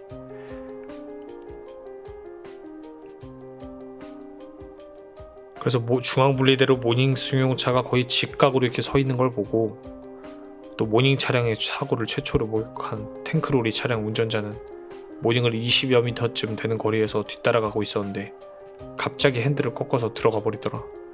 그리고는 중앙분리대로 모닝이 거의 직각으로 서 있길래 견인업체에 연락했다. 아무리 급브레이크를 밟아도 차가 이렇게 갈 수가 없다고 본다고 증언했다. 그리고 모닝 뒤를 따라갈 때는 여기 장애물이 있었나 이렇게 생각했지만 그런 건 없었고 모닝이 운전을 불안하게 했다거나 하지는 않았으며 안쪽 중앙에도 아무런 문제가 없었다고 증언했다. 119입니다. 여보세요. 창원에서 진주 가는 방향으로 가는 문산 휴게소 앞인데요. 엎드려 있었어요. 머리 모양이 요즘 아줌마들이 많이 하는 파마라서 또 사고 발생 3분 뒤쯤인 8시 5분경 사고 현장을 지나가다 목격하고 119에 신고한 A씨는 사고가 발생했는데 운전자인지 조수석에 앉아있던 사람인지 누군가 도로 위에 떨어져 있었다. 2차선은 역방향으로 내가 진행하던 방향의 반대쪽으로 누워 있었다. 의식이 있었다. 내 차량에서 불빛이 나오는 걸 보고 팔을 흔들더라. 엎드린 자세로 2차선 중간쯤에 누워 있었으며 아줌마들이 많이 하는 밤을 하고 있었다고 증언하였다. 아 잠깐만 나 지금 정신이 하나도 없거든? 잠깐만 지금 나 이거 뭘 하는지 모르겠어. 지금 이야기가 정리가 안 되는데? 아니 씨 지금 나만 헷갈린가? 나 읽으면서도 뭘 하는지 모르겠는데 이거? 여러분들 이해돼요? 나 이거 이야기하면서도 뭔 내용인지 모르겠네. 맞지? 이거 말고 내 실화썰 하나 들려줄게요. 그러면 나 이거 정리가 애매해서 이해가 안 되니까 이거 보니까 내 썰 하나 풀어줄게. 제가 그 실제로 죽을 뻔한 적이 있습니다. 죽을 뻔한 적. 진짜로 죽을 뻔한 적이 있는데 언제였냐면 겨울이었습니다. 겨울이었는데 제가 원래 금시기를 타기 전에 포르테를 타고 있었어요. 그날 와이프랑 데이트를 한 날이었습니다. 네, 지금의 이제 와이프랑 이제 결혼하기 전에 연애할 때 데이트를 할 때였는데 그날 제가 이제 회사 일이 끝나고 와이프를 만나려고 서울 쪽으로 가고 있던 중이었는데 아니다. 와이프가 제가 일 끝날 때쯤에 맞춰서 연천역까지 저를 보러 오고 제가 회사를 끝나고 회사에서 내려오면서 연천역에서 와이프를 픽업을 하고 그리고 나서 이제 옷 갈아입고 이제 서울 쪽으로 데이트를 가려고 이제 가는 중이었습니다. 근데 겨울이었어요. 눈이 내리고 있었고 한겨울이어서 날씨가 엄청 추웠었습니다. 와이프랑 저랑 같이 죽을 뻔한 건데 진짜 같이 죽을 뻔했어요. 어디였지? 문산 쪽이었습니다. 문산. 서울에서 문산 쪽으로 가는 고속도로 쪽이었어요. 서울 쪽으로 가는 쪽이랑 문산 쪽으로 가는 고속도로가 나누어져 있는 길이었는데 저희는 이제 서울 쪽으로 빠져야 돼가지고 고속도로를 타고 쭉 가고 있는데 그때 바닥이 눈이 막 쌓여있거나 그런 건 아니었어요. 근데 이제 추워지기 시작해서 바닥에 블랙아이스가 있을 때였거든요. 블랙아이스. 흔히 블랙아이스라고 해요. 미끄러운 바닥인 상태인데 저희 집 포르테가 오래 타가지고 사실 차가 20만 킬로를 넘게 탔어요. 25만 킬로 정도 탔는데 그걸 타고 제가 금시기를 사기 전에 와이프하고 이렇게 데이트를 하는데 딱 고속도로 딱 쭉 가는데 진짜 내가 너무 무서웠던 게 딱 이제 코너링 돌고 직진 차선 이제 가려고 하는데 코너링을 딱 도는데 차가 흔들리는 거예요. 갑자기 와이프가 옆에 앉아 있는데 그래서 갑자기 핸들이 이렇게 되는 거예요. 순간 이렇게 막 되는 거예요. 그래서 제가 너무 당황을 해가지고 핸들이 이렇게 꺾이는 이걸 잡으려고 하면 안 된다고 하더라고요, 사람들이. 근데 저는 잡으려고 했어요, 이걸. 그래서 반대로 꺾었어요, 핸들을. 이렇게 핸들이 되길래 이렇게 꺾었어요, 제가 잘 몰라서. 근데 이렇게 되는 걸 이렇게 꺾으니까 갑자기 또 이렇게 확 되는 거예요. 그래가지고 이걸 또 다시 바로잡으려고 또 하니까 차가 계속 핸들이 막 더 심해지는 거예요. 그래가지고 가는 중이었는데 밤이었어요. 밤 한 8시쯤이었나? 그러다가 차가 딱 도로를 딱 합류하는 시점쯤에서 차가 이렇게 크게 한 바퀴가 돈 거예요. 거기가 차선이 6차선이었거든요. 우리가 합류하는 차선까지 해서 총 6차선이었어요. 굉장히 큰 차선이었습니다. 근데 여기서 이렇게 흔들리다가 차를 그냥 가드레일에 박았어야 되는데 제가 그냥 차를 곧바로 잡아보겠다고 내 힘으로 한번 잡아보겠다고 핸들을 이렇게 내가 잡은 거야, 가운데로. 그러니까 차의 흔들림은 더 심해진 거야. 차가 한 바퀴 빡 돌았어요, 이렇게 확. 그러니까 어떻게 됐냐면 진짜 차가 이렇게 됐습니다, 이렇게. 그냥 도로 딱 합류하는 시점에서 이렇게 돈 거예요. 이렇게. 근데 차가 이렇게 한 바퀴 쫙 돌 때, 미끄러지면서 돌 때 와이프랑 저랑 진짜 둘 다 그 순간이 다 슬로우 모션이 나왔어요. 와이프도 그 얘기했고 저도 그랬고. 딱 도는데 아 이거 죽었다. 딱 도는 순간에 그 느낌이 딱 왔어요. 아 이거 진짜 죽었다. 못해도 진짜 무조건 큰 사고가 나겠다는 생각이 딱 들었어요. 차가 삥 도니까. 그러면서 와이프가 오빠 막 이러는 거예요. 오빠 이러는 거야 와이프가.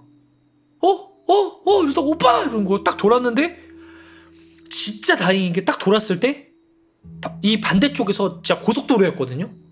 차들이 다행히도 한 20m 정도 뒤에서 오고 있었어요. 차 여러 대가. 그래서 다행히 돈 상황에 차는 없었어요.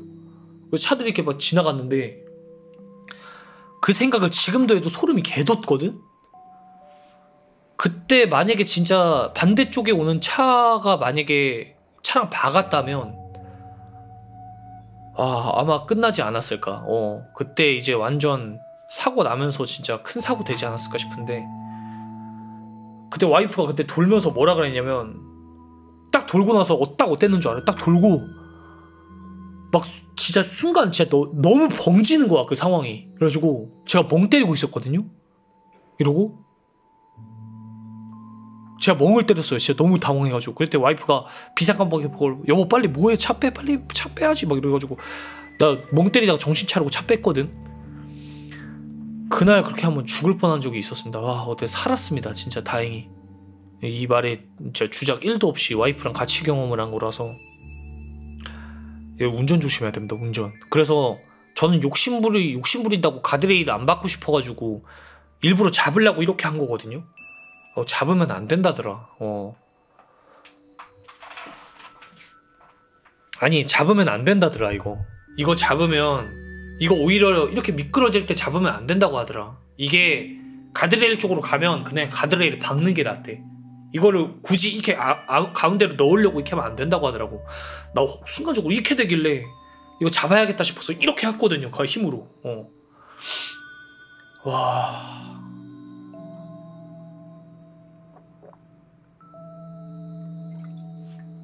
이거 제목 뭐냐고요? 이거 지금 내가 뭔 내용인지 잘 모르겠어. 남해 고속도로 사건입니다.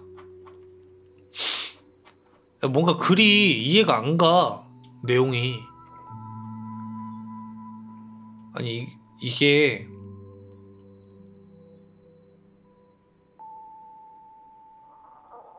이것도 미스테리라고 하는데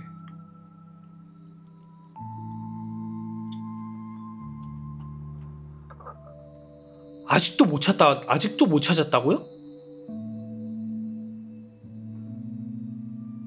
글이 이상함. 이거 레전드 중 하나임. 아 그래요? 의문점. 보자. 실종자 강임숙 씨의 차량에서는 강임숙 씨의 핸드폰, 가방, 우산, 신발까지 모든 소지품이 다 그대로 발견되었다. 사고 당일은 비가 내리고 있었기에 강 씨가 신발을 벗은 채 상태로 멀리 가지는 못했을 거라고 추측되었다. 따라서 사고 현장 주위를 샅샅이 수색했으나 강 씨의 행방은 물론 일체의 단서는 발견되지 않았다. 두 번째, 서 씨 부부가 타고 있던 차량에는 블랙박스가 장착되어 있었지만 1차 사고의 충격으로 떨어져 전원이 꺼진 바람에 사고 이후 영상을 확인할 수 없었다. 그리고 경찰 조사 결과 강제로 영상을 삭제한 흔적은 없었다고 한다. 세 번째, 경찰은 사고 현장에 첫 번째, 두 번째로 갔던 견인차 기사들과 서 씨를 대상으로 거짓말 탐지기를 가지고 강임숙 씨를 보았나? 라는 질문을 했으며 3명 다 보지 못했다고 막 답했다. 거짓말 탐지기 결과 셋 모두 거짓말로 나타났으나 거짓말 탐지기는 법적 증거로 채택되지 않는다. 와, 3명 다 거짓말로 나타났다. 근데 거짓말 탐지기가 여러분들 신빙성이 있다고 보십니까? 어떻다고 생각하세요?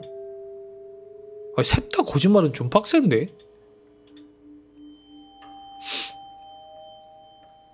반반이야?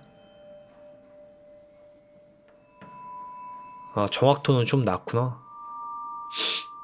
그냥 긴장해도 거짓으로 나온다고? 아, 긴장해서 거짓 나오기도 하는구나. 사고 당일 강임숙 씨는 부산광역시와 대구광역시를 거쳐 채무 문제를 해결하고 있었다. 강 씨가 빌려준 금액은 1억에 달하였으며 사고 당일 강임숙 씨가 만난 사람은 교도소에 있다.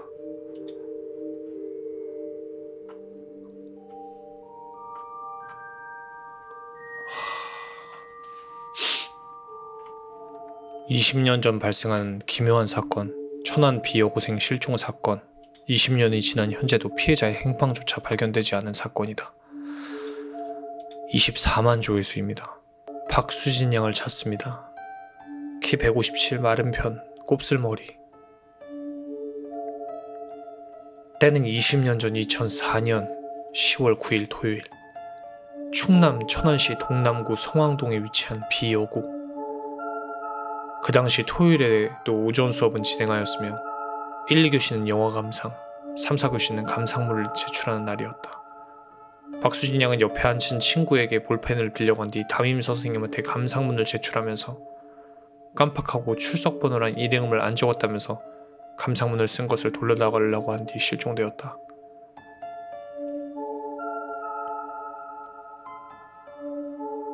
어? 이게 뭔 소리야? 감상문을 제출하면서 깜빡하고 출석번호랑 이름을 안 적었다면서 감상문 쓴 것을 돌려달라고 한 뒤 실종됐다고. 박수진 양은 하루에 여러 장소에서 발견되었다. 12시 30분 교문을 나서는 모습, 오후 2시 골목 앞 버스 정류장에서 서성이던 모습, 3시에 서점 앞에 들린 모습, 또다시 학교 느티나무 아래 벤치에 앉은 모습, 마지막으로 밤 10시에 학교에서 700m 떨어진 천안 종합버스터미널에 목격되었는데 그 이후로 사라진 상황이다. 그런데 그 다음날 10월 10일 오후 8시에 유흥업소와 사창가를 질비한 성정동 주택가 골목에서 과일가게를 운영하던 정모씨의 신고를 받아 비여고 자켓, 블라우스 치마, 가방, 구두, 속옷, 안경, 휴대폰 등이 발견되었으며 옷은 세탁한 흔적이 있었고 구두에는 흙이 묻어 있었다. 확인 결과 박수진 양의 휴대폰이 이미 확인되었다. 국과수에 의뢰했지만 단서는 나오지 않았다. 경찰들은 우범자와 불량배들을 모두 조사하고 인근 저수지 야산 등을 수색했지만 성과가 없었다. 한 달 뒤 11월 15일 경기도 안성시의 한 세탁소에서 40대 남자가 박수진 양과 비슷한 차기에 사람을 같이 들어왔다고 제보받았는데 확인 결과 관련이 없는 것으로 확인되었다. 20년의 지난 지금도 박수진 양은 실종 상태이다. 사건의 의문점, 박수진 양의 심리 상황. 지난 6월 모의고사에서 성적이 매우 떨어졌다고 한다. 평소 반에서 10등을 했었는데 담임 선생님이 면담을 하자 그냥 죄송하다는 말만 되풀이했다. 성격이 내성적이지만 집 있는 일이나 친구 관계에서 문제가 없었다고 했다. 그리고 실종 당일날 위에 서술했듯이 학교 안과 밖에 왔다 갔다 했었는데 당시 비여고는 평준화되기 전에 명문고여서 경쟁이 심했으며 그로 인한 내적 스트레스가 심했을 것으로 보고 있었다. 아버지는 모 대학 수학과 교수이며 아버지의 기대에 못 미쳐서 내적으로 스트레스가 있을 수 있다고 판단했다. 와, 미친, 우리 집 바로 옆에 있는 학교네. 박수진 양의 유류품들이 발견된 곳 근처의 감나무 아래에 감 5개가 제사상에 올려진 것처럼 가지런히 있었다. 아이씨, 좀 소름 돋는데? 박수진 양의 유류품들이 발견된 곳 근처의 감나무 아래에 감 5개가 제사상에 올라가진 것처럼 가지런하게 있었다고? 미친. 보통 범행을 저지르면 숨기려고 하는데 이건 보여주는 것처럼 감들을 가지런히 놓았다.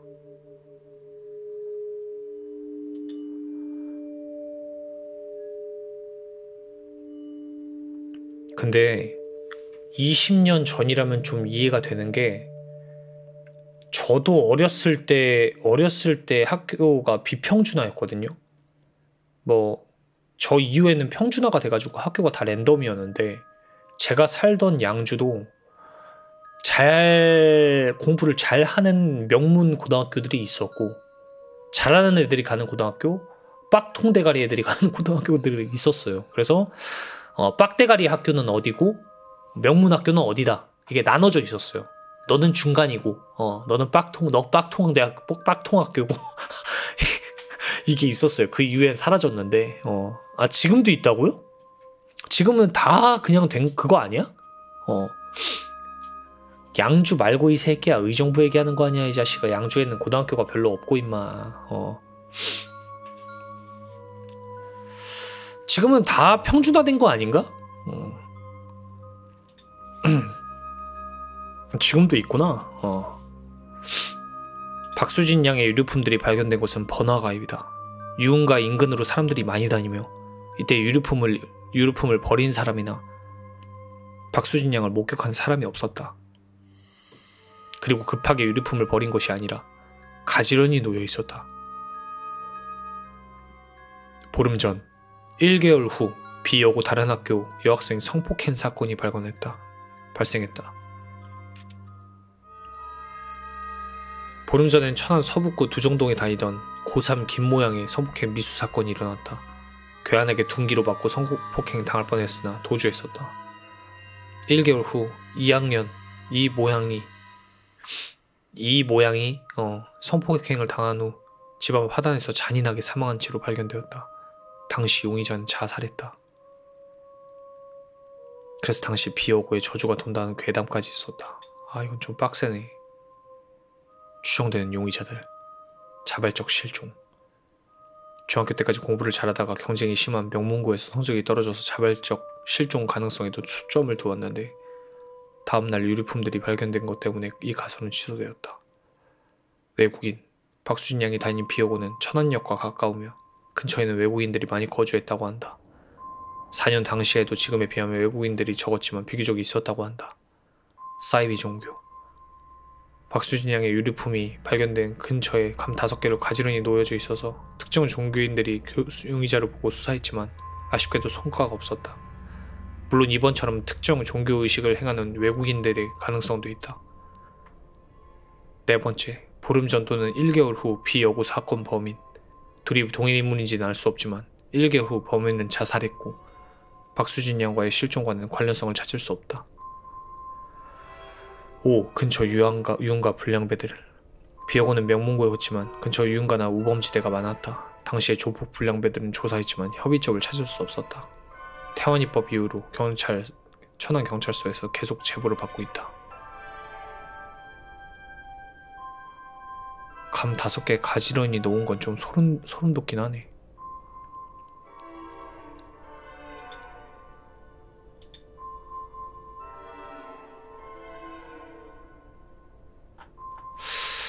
저는 개인적으로 천안역 근처 지금도 유흥가가 심하구나. 그게 좀 있긴 해요. 천안에 제가 아는 지인이 있어가지고 한 번씩 이제 운동하러 가거든요. 거기 불당동인가? 불당동은 그냥 완전히 유흥가던데. 거기가 완전 그런 느낌이던데.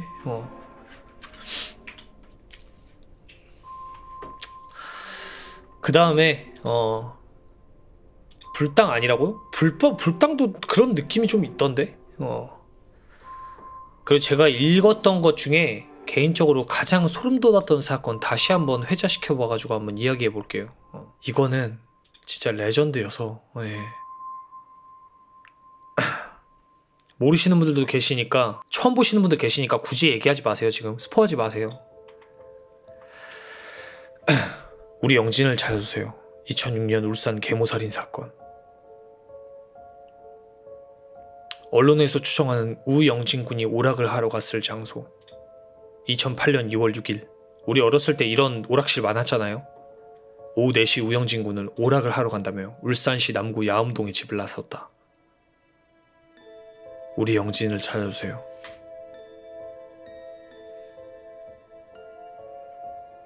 (2008년 2월 11일) 울산시 남구에서 실종된 우영진 군의 사진을 어머니 오모씨가 들고 있다.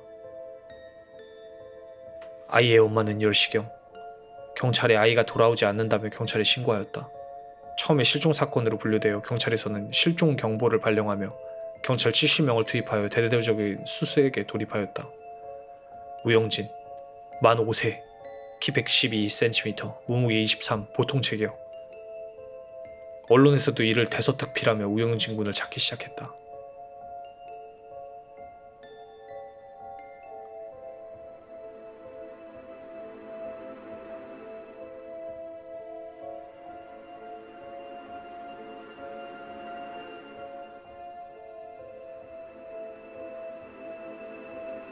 시부레 말봐, 봐봐. 살해한 아들 사진 들고 있는 계모. 최종 수정.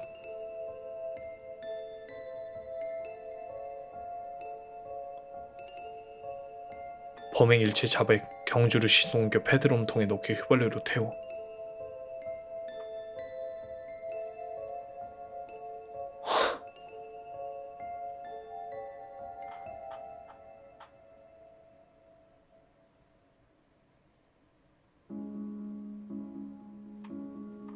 (12일) 날에 올라왔다가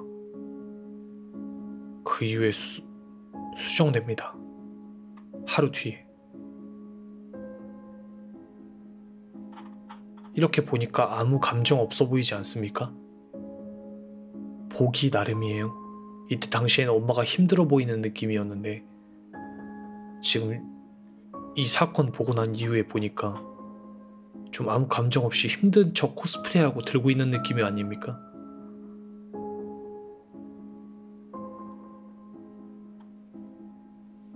수색 및 수사에 진전이 없던 경찰은 결국 신고자인 엄마를 의심하면서 아이가 나가 있는 동안 오씨의 행방을 캐물었다.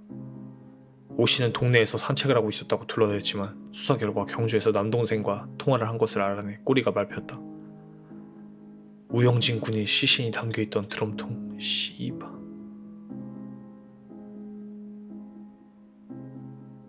실화냐?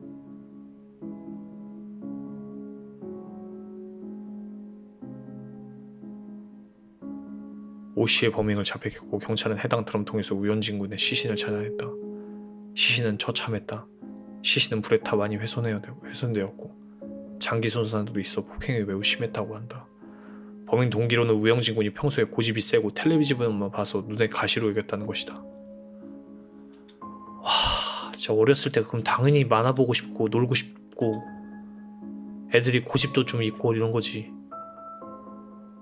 범행 동기가 텔레비전만 보고 고집 세가지고 눈에 가시로 여겼대잖아. 계모입니다. 계모. 참고로.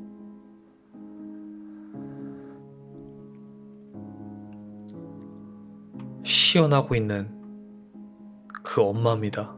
계모. 2008년 2월 5일 저녁밥을 먹다 말을 듣지 않아 아이의 뺨을 손으로 몇 차례 때린 뒤 잠을 재움. 사망을 알고 난 12시 30분경 콜벤을 불러 시신을 종이박스에 넣은 뒤 경주까지 감. 주유소에서 휘발유를 구입한 뒤 길가 500여 미터 떨어진 논두렁에서 불태움.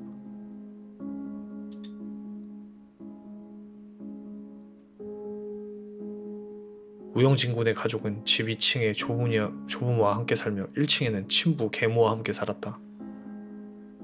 우군의 아버지와 계모는 고등학교 때부터 알던 사이로 각자 결혼을 했다가 2005년 10월부터 동거를 하였다. 친부와 계모는 올해 2006년 4월 결혼식을 올릴 예정이었다. 현장 검증에서 오씨는 검은색 니트 상의에 청바지, 야구모자와의 마스크를 쓰고 태연하게 범행을 재현하여 기자와 경찰들이 경악하였다.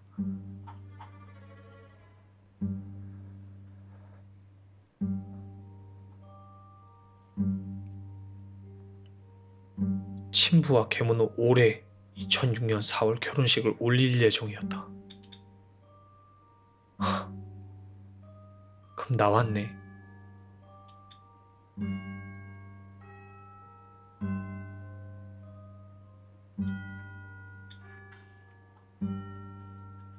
(12년을) 선고하였고 그러면 나왔네요. 나와있네요 지금.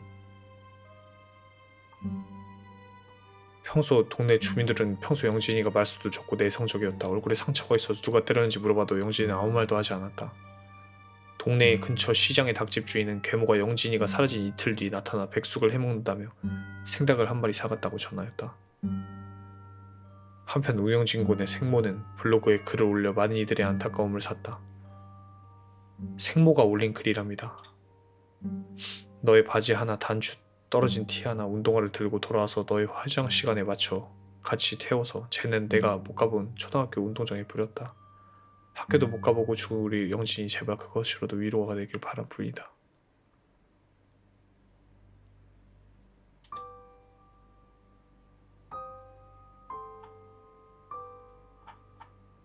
아, 근데 이건 진짜 좀 충격적이긴 하다.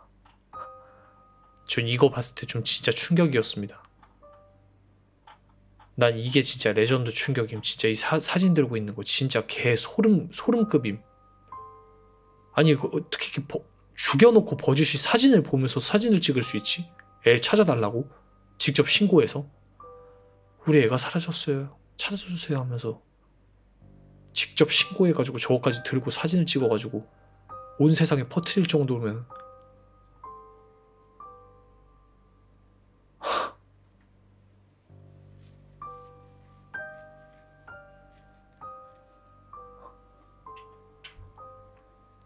개 소름 진짜.